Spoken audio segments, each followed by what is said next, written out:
चाहे धरती गगन छूट जाई हो, साथ छूटे ना भले जन जाई हो। चाहे धरती गगन छूटे जाई हो, साथ छूटे ना भले जन जाई हो।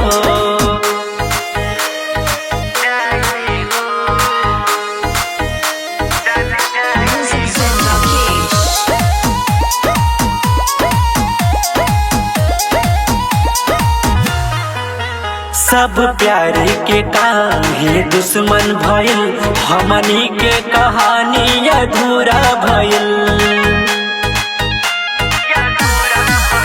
सब प्यारे के काहे दुश्मन भइल, हमनी के कहानी अधूरा भइल। साथ छूटी ना दिल रूठी ना, हमनी के कोई प्यार टूटी ना। प्यार के अमर कहानी लिखाई हो।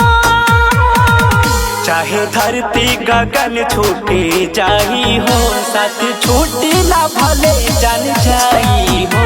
चाहे धरती गगन छूटे जाई हो, साथ छूटे ना भले जन जाई हो।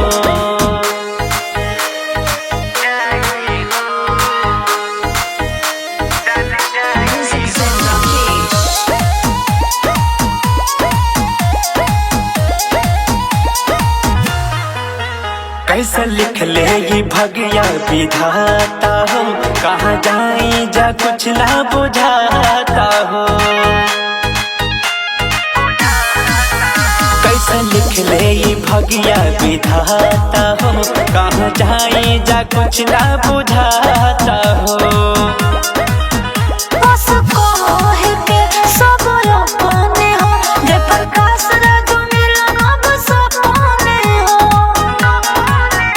आगे बाप भाई बड़े पीछे खाई हो। चाहे धरती गगन छूट जाई हो, साथ छूटे ना भले जन जाई हो। चाहे धरती गगन छूटे जाई हो, साथ छूटे ना भले